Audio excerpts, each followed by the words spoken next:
দেশ জুড়ে হঠাৎ করে জঙ্গি হামলার আশঙ্কা নিয়ে সতর্কতা জারি। সন্দেহভাজনরা আটক। কি শুরু হয়ে গেল? সত্যিকার অর্থে কি চলছে দেশে? এসব খবরে হৃদয়ের স্পন্দন বেড়েছে কয়েক গুণ। সব মিলিয়ে নিরাপত্তা পরিস্থিতি নিয়ে নতুন করে আলোচনা শুরু হয়েছে। দর্শক, আইনশৃঙ্খলা বাহিনীর পক্ষ থেকে বলা হচ্ছে এটি আতঙ্ক তৈরির বিষয় না, বরং প্রতিরোধমূলক নিরাপত্তা ব্যবস্থার অংশ। তবু সাধারণ মানুষের মনে প্রশ্ন উঠছে, দেশে কি আবারও জঙ্গি তৎপরতা মাথাচাড়া দিয়ে উঠছে? দর্শক, সম্প্রতি পুলিশ সদর দপ্তর থেকে গুরুত্বপূর্ণ স্থাপনায় সম্ভাব্য হামলার আশঙ্কা জানিয়ে একটি সতর্কতামূলক চিঠি পাঠানো হয়। সাধারণত এমন চিঠি তখনই দেওয়া হয় যখন গোয়েন্দা সংস্থাগুলোর কাছে কিছু প্রাথমিক তথ্য বা ইঙ্গিত আসে। এটি নিশ্চিত হামলার ঘোষণা নয়, বরং ঝুঁকি কমানোর আগাম ব্যবস্থা। নিরাপত্তা বিশ্লেষকদের মতে গত এক দশকে বড় ধরনের জঙ্গি হামলা কমে গেলেও উগ্রবাদী নেটওয়ার্ক পুরোপুরি বিলুপ্ত হয়নি। তারা এখন আগের মতো বড় সংগঠন হিসেবে নয়, বরং ছোট ছোট গোপন সেল বা নেটওয়ার্কের মাধ্যমে কাজ করার চেষ্টা করছে। ফলে তাদের কার্যক্রম শনাক্ত করা আগের তুলনায় কঠিন হয়ে উঠেছে। সাম্প্রতিক অভিযানে কয়েকজন সন্দেহভাজন ব্যক্তিকে আটক করা হয়েছে। তাদের মধ্যে একজনের সঙ্গে পাকিস্তানের দুর্ধর্ষ নিষিদ্ধ সংগঠনের সম্ভাব্য যোগাযোগের তথ্য পাওয়া গেছে বলে তদন্তকারীরা জানিয়েছেন। তবে বিষয়টি এখনও যাচাই বাছাইয়ের পর্যায়ে রয়েছে। দর্শক, আইনশৃঙ্খলা বাহিনীর সূত্র বলছে, একটি গ্রেফতার বা একটি তথ্যের ভিত্তিতে বড় সিদ্ধান্তে পৌঁছানো ঝুঁকিপূর্ণ। তদন্তের অগ্রগতি অনুযায়ী প্রকৃত চিত্র পরিষ্কার হবে।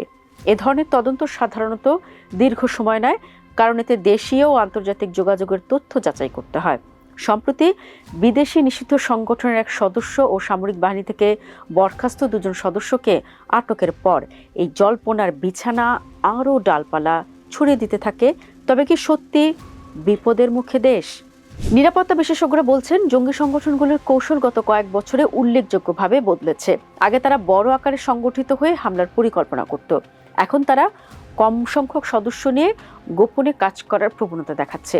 এই নতুন কৌশলে কয়েকটি বৈশিষ্ট্য হলো অনলাইনে মতাদর্শ প্রচার ও সদস্য সংগ্রহ, ছোট পরিসরের প্রশিক্ষণ বা প্রস্তুতি, এনক্রিপ্টেড বা গোপন যোগাযোগ মাধ্যম ব্যবহার, একক হামলাকারী বা লোন উলফ পদ্ধতি।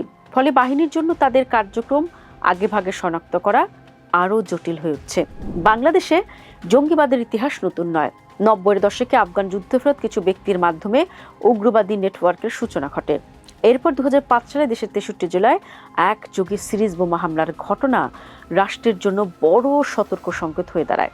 দর্শক, সবচেয়ে বড় ধাক্কা আসে 2016 সালের হলি আর্টিজান হামলার পর।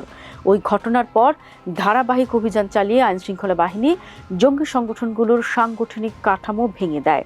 এর ফলে দৃশ্যমান হামলার সংখ্যা কমে যায়, কিন্তু ঝুঁকি পুরোপুরি শেষ হয়নি। দর্শক, দীর্ঘদিন ধরে জঙ্গি ইস্যুতে সামাজিক মাধ্যমে শুরু হয়েছে তুমুল আলোচনা সমালোচনা। নানা ধরনের তথ্যপাত্র নিয়ে নেটিজেনরা দুয়ে দুয়ে চার মেলাতে শুরু করেছেন। চলতি মাসের মাঝামাঝি সময় কুষ্টিয়ার মহেশপুর সীমান্তের ইছামতি নদীতে এক অজ্ঞাত ব্যক্তির লাশ উদ্ধার করে আইন শৃঙ্খলা বাহিনী। সে সময় তার পরিচয় না জানা গেলেও ঘটনার বেশ কয়েকদিন পর ব্রিটেনের এক আফগান নাগরিক তার বাংলাদেশ পুলিশের সঙ্গে যোগাযোগ করেন। তার দাবি, ইছামতিতে ভাসমান সেই লাশ তার ভাইয়ের। এই ঘটনার পরপরই ঢাকার ধামরাই থেকে পাকিস্তানি নিষিদ্ধ সংগঠনের সঙ্গে সংশ্লিষ্টতার অভিযোগে এক ব্যবসায়ীকে আটক করে আইন শৃঙ্খলা বাহিনী। মূলত দেশের একটি বেসরকারি স্যাটেলাইট টিভির প্রতিবেদনের পরে বিষয়গুলো প্রকাশ্যে আসা। নড়ে চড়ে বসে পুলিশ প্রশাসন। এরপরই সারাশ অভিযান চালিয়ে তাদের হেফাজতে নেওয়া হয়। দর্শক, বর্তমান পরিস্থিতি বিশ্লেষণ করলে দেখা যায়, আইন শৃঙ্খলা বাহিনীর সতর্কতা জারি করা মানে বড় হামলা আসন্ন এমন সিদ্ধান্তে পৌঁছানো ঠিক নয়, বরং এটি নিরাপত্তা ব্যবস্থার একটি স্বাভাবিক অংশ। তবে একই সঙ্গে বাস্তবতা হলো, জঙ্গিবাদ একটি দীর্ঘমেয়াদী নিরাপত্তা চ্যালেঞ্জ। প্রযুক্তির ব্যবহার বাড়ার সঙ্গে সঙ্গে তাদের কার্যক্রমও নতুন রূপ নিচ্ছে। তাই গোয়েন্দা নজরদারি, প্রযুক্তিগত সক্ষমতা বৃদ্ধি এবং জনসচেতনতা, এই তিনটি বিষয়ে একসঙ্গে কাজ করলে ঝুঁকি নিয়ন্ত্রণে রাখা সম্ভব। আর কোনো কারণে প্রশাসন তাদের নিয়ন্ত্রণে ব্যর্থ হলে দেশ আরও একবার অন্ধকারাচ্ছন্ন ঘটনার সাক্ষী হতে পারে।